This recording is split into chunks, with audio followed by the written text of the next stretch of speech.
오늘 우리에게 주시는 하나님의 말씀은 다니엘서 10장 1절에서 9절까지 말씀입니다. 오늘 성경 봉독은 송기욱 성도 임선희 집사의 자녀인 소년부 송황석 어린이가 해주시겠습니다.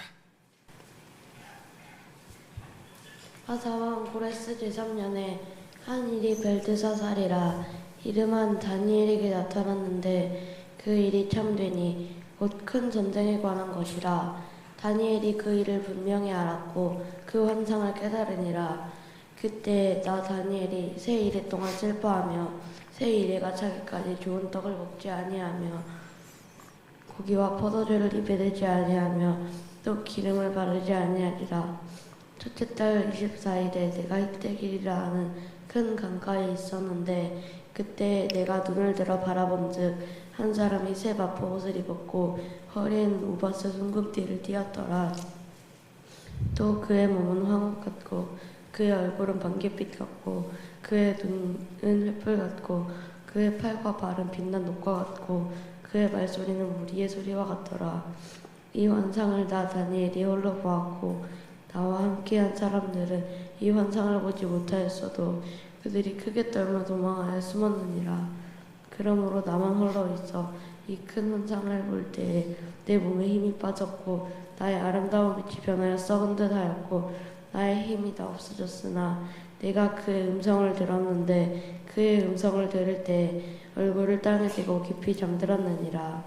아멘. 아멘. 우리 성경 보독에 수고해준 송황석 어린이에게 격려의 박수 하겠습니다. 이제 3대 지파의 특송이 있겠습니다. 특송은 찬송가 288장입니다. 1절, 2절 간주 후에 3절은 함께 찬양하겠습니다.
주안의 기쁨 누림으로 마음의 풍랑이 잔잔하니 세상과 나는 간 곳 없고 구속한 주만 보이도다.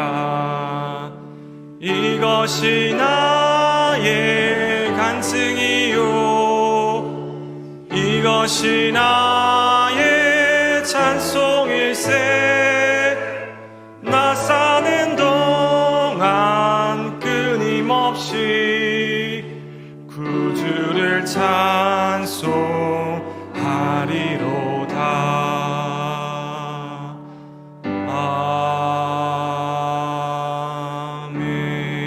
아멘. 아멘. 이번 주 학가다 말씀 3번 읊조리며 우리 마음에 새기도록 하겠습니다. 에베소서 6장 18절 말씀. 모든 기도와 간구를 하되 항상 성령 안에서 기도하고 이를 위하여 깨어 구하기를 항상 힘쓰며 여러 성도를 위하여 구하라. 에베소서 6장 18절 말씀. 에베소서 6장 18절 말씀. 모든 기도와 간구를 하되 항상 성령 안에서 기도하고 이를 위하여 깨어 구하기를 항상 힘쓰며 성도를 위하여 구하라. 에베소서 6장 18절 말씀. 에베소서 6장 18절 말씀. 모든 기도와 간구를 하되 항상 성령 안에서 기도하고 이를 위하여 깨어 구하기를 항상 힘쓰며 여러 성도를 위하여 구하라. 에베소서 6장 18절 말씀. 아멘. 이 시간 주님의 은혜와 평강이 우리 모두에게 임하길 빕니다. 오늘 함께 나눌 다니엘서 10장의 말씀도 다소 험난할 것으로 예상됩니다. 우리 옆에 계신 성도님들께 깨어 있읍시다. 네, 승리합시다. 이렇게 인사하면 좋겠습니다. 네, 깨어 있읍시다. 네, 승리합시다. 네, 이번 주간 우리가 하나님의 말씀으로 받은 다니엘 7장에서 12장의 말씀은 다니엘이 바벨론 제국과 또 바사 제국 시대에 걸쳐서 하나님께 받은 그 환상을 기록한 것입니다. 그리고 그 환상의 내용은 강한 제국들의 연속적인 출현과 그 제국들의 흥망성쇠입니다. 이 환상의 이미지와 그 표현하는 상징이 다소 난해하여 우리에게 어려움을 주지만 이 환상이 말하는 종말론적 비전은 매우 분명합니다. 마지막 때에 견디기 힘든 아주 혹독한 핍박과 어려움이 있을 것이지만 하나님께서 이루실 궁극적인 미래, 곧 하나님의 완전한 승리와 영광의 날이 있을 거라는 겁니다. 이 땅은 큰 짐승과 같은 강력하고 힘이 있는 제국들이 다스립니다. 세상에 등장하는 강력한 세력들은 서로가 서로를 대적하고 서로가 서로를 먹어치웁니다. 가장 강한 나라가 등장했나 싶으면 어느새 또 다른 강력한 나라가 등장해서 그 나라를 무너뜨립니다. 그렇게 자신들이 온 세상의 주인인 것 마냥 큰 소리를 치고 큰 말을 합니다. 그러나 옛적부터 계신 처음부터 통치하고 계신 그가 강력해 보이는 짐승들을 순식간에 무너뜨릴 것입니다.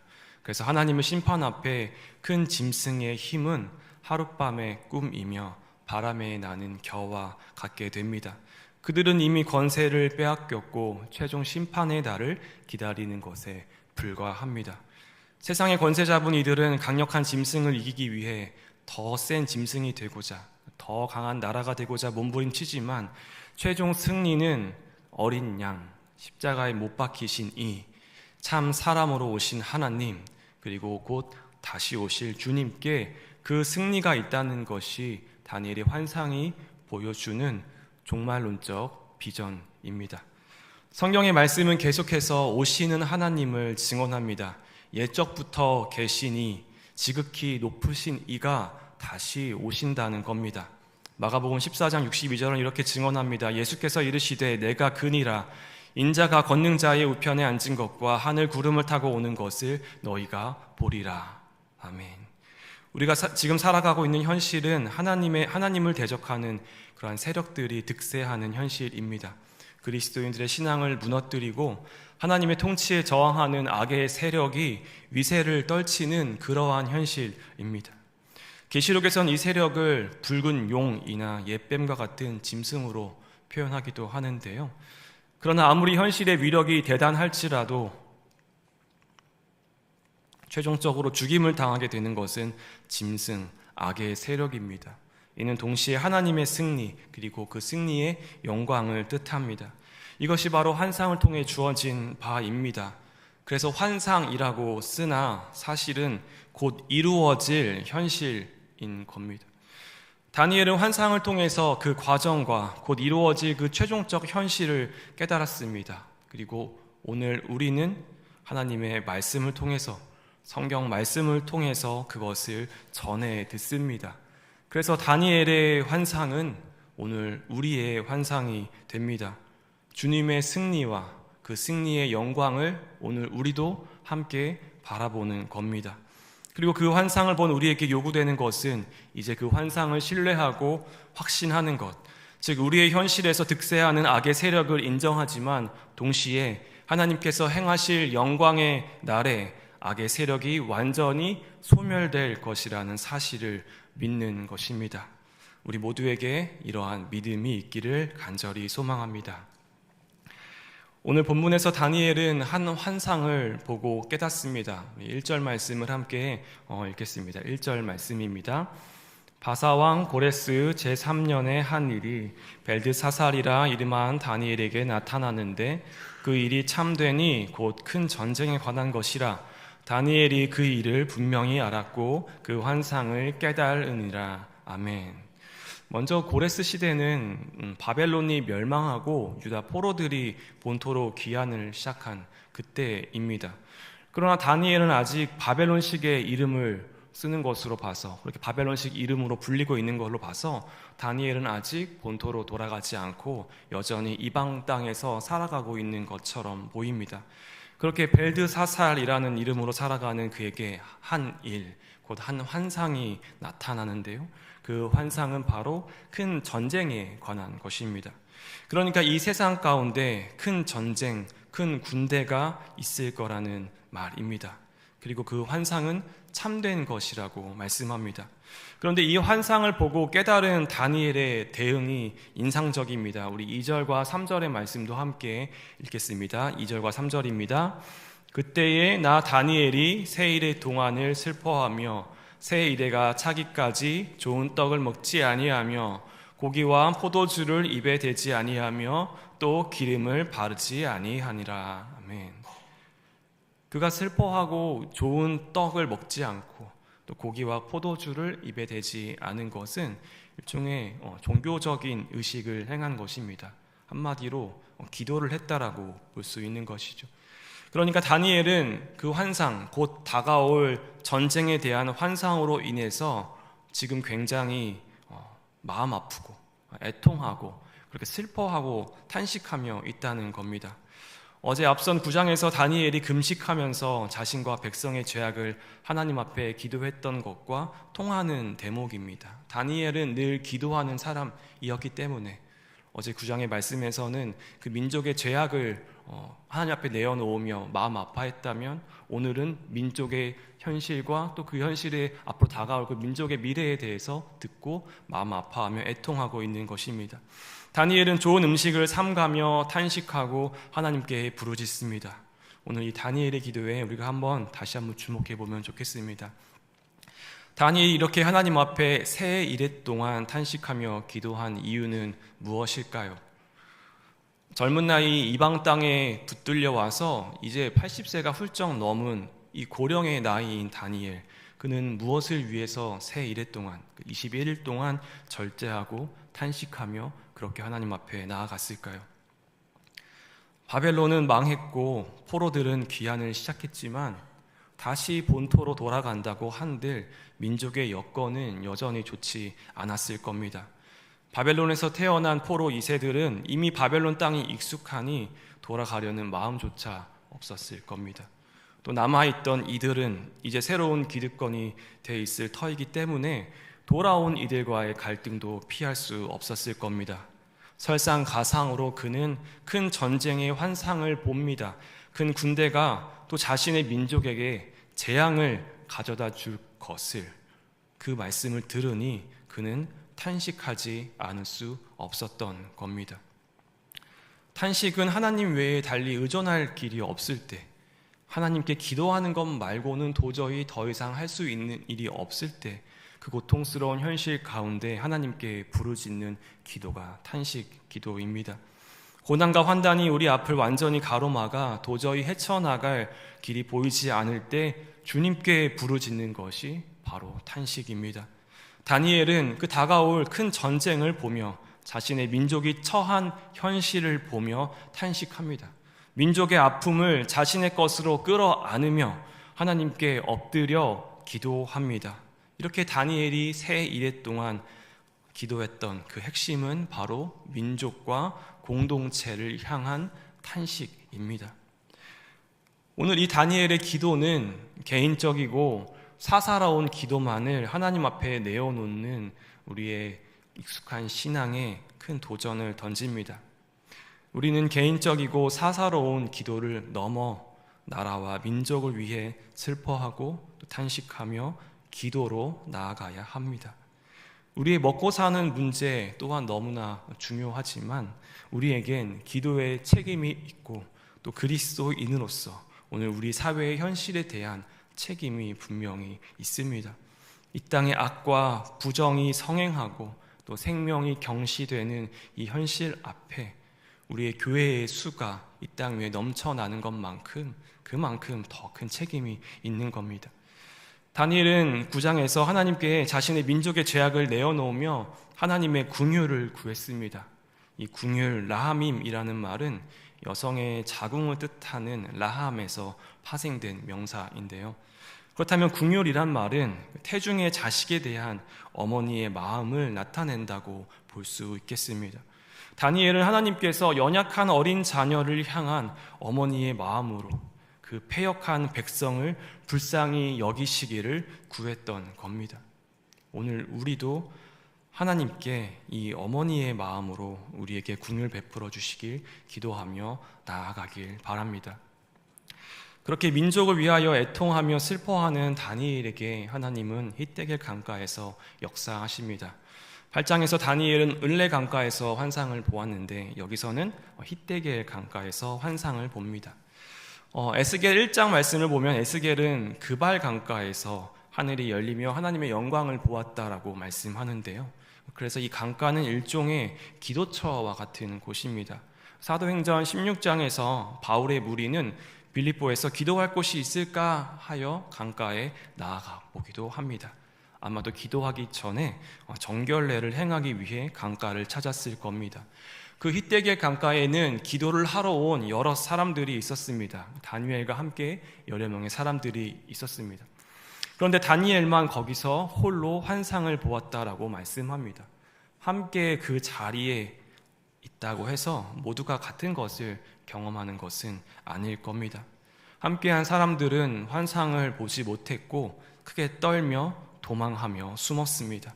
그들은 다니엘처럼 환상을 보지는 못했지만 그러나 어떤 신적 임재를 느꼈던 모양입니다.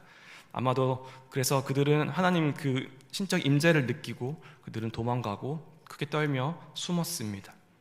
아마도 다니엘에게만 이 환상이 하나님의 환상이 보여졌던 것은 다니엘이 평생을 기도하는 사람이었기 때문에 그럴지도 모르겠습니다. 하나님 앞에 늘 엎드린 사람이었기 때문에 늘 민족을 품으며 애통하며 탄식했던 사람이었기 때문에 하나님은 그 민족에 대한 환상을 다니엘에게 보여주셨을 겁니다. 예레미야에서는 이렇게 말씀합니다. 너는 내게 부르짖으라 내가 내게 응답하겠고 너가 알지 못하는 크고 은밀한 일을 너에게 보이리라. 아멘. 하나님 앞에 엎드려서 그렇게 부르짖는 이에게 하나님의 놀라운 일을 알려주시는 법입니다. 그렇게 그는 환상 가운데 한 사람을 보게 되는데요. 그 사람은 세마포 옷을 입고 허리에 우바스의 금으로 된 띠를 띠었다라고 묘사합니다. 몸통은 황옥 같고 또 얼굴은 번갯빛 같다라고 말씀합니다. 이 황옥은 제사장의 흉패에 부착하는 보석 중 하나인데요. 이 사람을 묘사하는 전체의 모습을 볼 때 이 사람은 왕과 같은 위엄을 갖춘 아주 영광스럽고 성스러운 존재로 이해됩니다. 어떤 학자들은 이 존재를 높은 위치에 있는 천사 이상 가는 천상의 존재라고 보기도 하고 또 성육신 이전의 예수 그리스도로 보기도 합니다. 이 존재가 누구인지 그 역할이 무엇인지 오늘 본문에서 분명히 말씀하고 있지 않지만 이 사람이 나온 환상을 보고 다니엘은 힘이 쭉 빠지고 얼굴이 죽은 것처럼 변하여 아무런 힘도 쓸 수 없었다라고 기록합니다. 또 그의 음성을 들을 때 얼굴을 땅에 대고 깊이 잠들었다라고 기록합니다. 그만큼 그 환상이 그 다니엘 자신이 것이 아니라 하늘로부터 그러니까 하나님께로부터 온 것임을 확증하는 대목입니다. 이러한 다니엘의 반응은 또한 초월적 신적 권위에 압도당해 버린 그 인간의 초라한 모습을 보여주기도 합니다. 그런데 그렇게 죽을 것과 같은 상태에 놓인 다니엘에게 한 영적 존재가 다시 찾아와 그를 어루만지며 손과 무릎을 일으킵니다. 8장과 9장에서 천사 가브리엘이 등장했었기 때문에 이 존재 역시 가브리엘, 천사 가브리엘로 보는 것이 자연스러울 텐데요. 그는 다니엘을 향해서 은총을 받은 사람이라고 칭하며 다니엘을 위하여 보냄을 받았다고 말합니다. 하나님은 다니엘을 위하여 천상의 존재를 보내 그들 돌보시기 시작하는데요. 우리 11절과 12절 말씀을 통해 확인해 보겠습니다. 11절과 12절 말씀입니다. 내게 이르되 큰 은총을 받은 사람 다니엘아, 내가 내게 이르는 말을 깨닫고 일어서라. 내가 내게 보내심을 받았느니라 하더라. 그가 내게 이 말을 한 후에 내가 떨며 일어서니 그가 내게 이르되 다니엘아, 두려워하지 말라. 내가 깨달으려 하여 내 하나님 앞에 스스로 겸비하게 하기로 결심하던 첫날부터 내 말이 응답받았으므로 내가 내 말로 말미암아 왔느니라. 아멘. 이방 땅 가운데서 살아가는 이 다니엘, 민족의 비참한 현실을 바라보며 애통하며 그렇게 하나님께 부르짖으며 나갔던 다니엘을 향해 하나님의 보냄을 받은 천사는 큰 은총을 받은 사람이라고 칭합니다. 큰 은총을 받은 사람. 길게 번역됐지만 하무도트라는 한 단어의 말인데요. 이 말의 의미는 소중한 것, 보물 같은 것, 귀한 것을 의미하는 단어의 복수형입니다. 그러니까 하나님 앞에 민족의 현실을 마음 아파하며 애통하며 그렇게 부르짖고 탄식하는 그 다니엘의 존재가 정말로 소중한 보물과 같다라는 겁니다. 무엇보다 민족을 위하여 애통하며 탄식하는 다니엘, 그렇게 기도하는 자를 하나님은 보물로 삼으시고 일으켜 세우셔서 나아가 그가 하나님 앞에 겸손하게 엎드리기로 결심했을 때부터, 그러니까 하나님의 뜻을 구하고 하나님 앞에 자신을 낮추며 좋은 떡을 삼가고 고기와 포도주를 먹지 않으며 그렇게 탄식하며 나아갈 때 하나님은 그 기도를 시작한 날부터 그의 기도를 들어주셨다라고 말씀합니다. 그리고 그를 다시 회복시키셔서 새 힘을 허락하십니다. 우리 19절의 말씀도 함께 읽어보겠습니다. 19절입니다. 이르되 큰 은총을 받은 사람이여 두려워하지 평안하라. 강건하라. 그가 이같이 내게 말하매 내가 곧 힘이 나서 이르되 내 주께서 나를 강건하게 하셨사오니 말씀하옵소서. 아멘. 하나님은 이렇게 다니엘과 같이 민족과 공동체를 위하여 기도하는 보석과 같은 사람을 돌보시고 강건케 하십니다. 기도로 나아가서 하나님의 돌보심을 받는 성도님들 모두 되시길 바랍니다. 마지막으로 이 다니엘을 살리는 이 말씀 중간엔 다시 이해하기 어려운 내용이 등장합니다. 아마 성도님들께서도 주목하는 부분이 이 대목일 수도 있겠는데요. 다니엘을 찾아온 천사는 자신이 하나님께 보냄을 받았지만 21일이나 늦게 왔다고 말합니다. 그 이유가 무엇인가요? 그 이유는 바사 왕국의 군주가 자신을 막아섰기 때문이라는 겁니다. 다니엘에게 오려고 했는데 오는 중간에 바사 제국의 군주가 막아서서 미처 오지 못했다라는 거죠. 그런데 가장 높은 군주 중 하나인 미가엘이 와서 자신을 도와주었고 그렇게 다니엘을 찾아올 수 있었다는 겁니다. 그렇게 찾아온 이 천사는 마지막으로 다니엘에게 자신이 이제 다시 돌아가서 바사 군주와 싸울 것이고 자신이 나간 후에는 헬라의 군주가 그 뒤를 이을 것이다 라고 말씀합니다. 그러니까 이 천사가 바사 군대와 싸워서 그 바사 군대를 무찔러도 헬라의 시대가 온다라는 겁니다. 그렇지만 또 그 헬라의 시대에서 끝나는 것이 아니라 마지막 21절을 통해서 새로운 미래를 보여주고 있습니다. 우리 21절의 말씀 함께 읽겠습니다. 21절입니다. 오직 내가 먼저 진리의 글에 기록된 것으로 내게 보이리라. 나를 도와서 그들을 대항할 자는 너희의 군주 미가엘 뿐이니라. 아멘.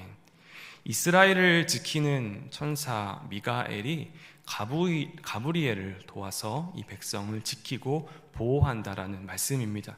그리고 이 모든 것은 진리의 글에 기록된 것이기 때문에 이미 하나님의 계획 가운데 확정되어 있다라는 말씀입니다.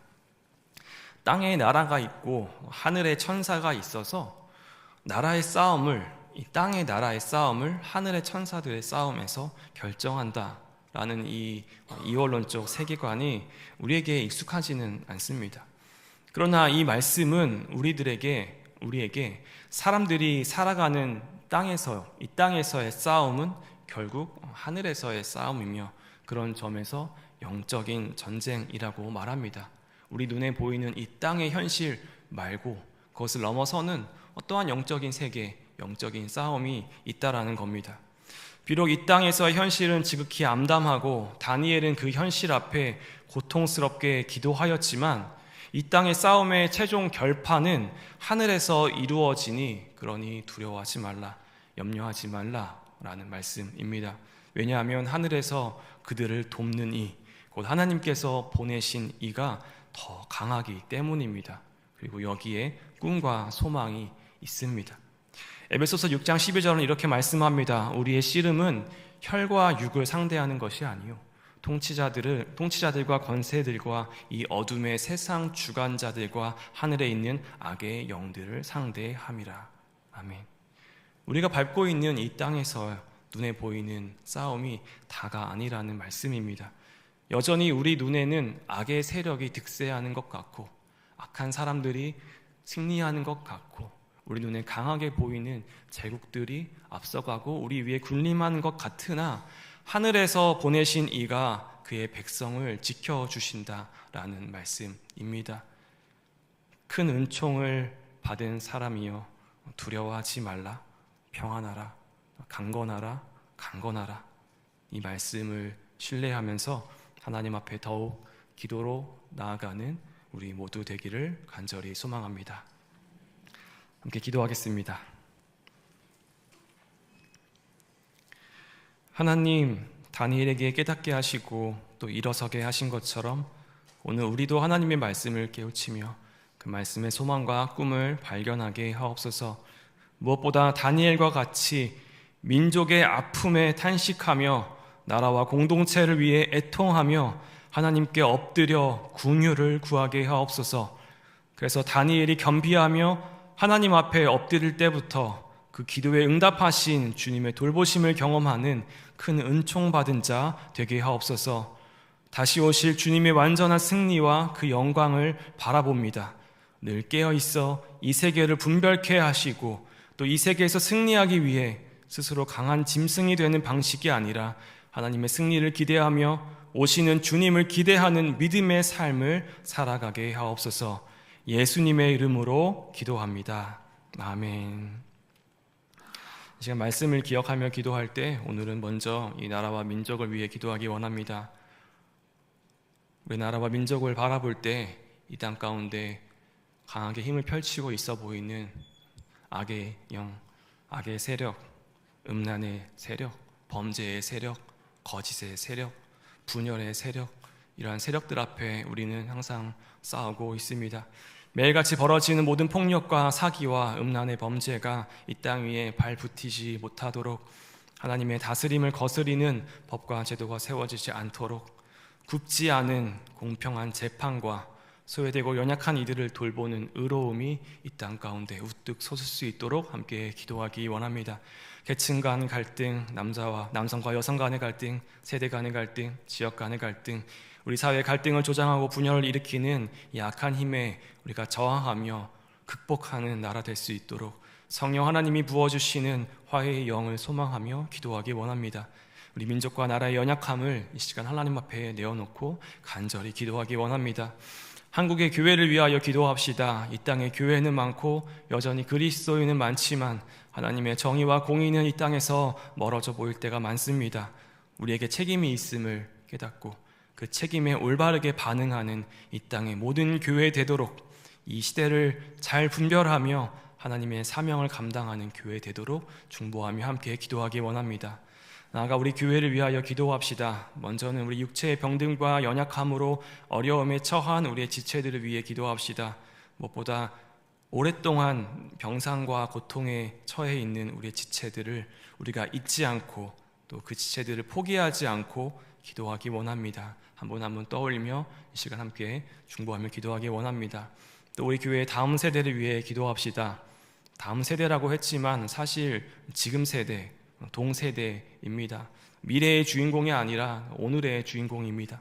우리의 자녀들이 주님의 사랑 안에서 건강하고 바르게 자랄 수 있도록, 주님의 사랑과 말씀을 깨달아 잘 믿고 우리 주님 안에서 꿈과 비전을 발견할 수 있도록, 그렇게 빛나는 삶을 살아갈 수 있도록 이제 함께 기도하기 원합니다. 이어서 각자의 간절한 기도 제목 가지고 하나님께 간구하며 나아가겠습니다. 하나님의 음성을 듣고 주님의 뜻을 깨닫는 귀한 시간 되시길 바랍니다. 함께 기도하시겠습니다.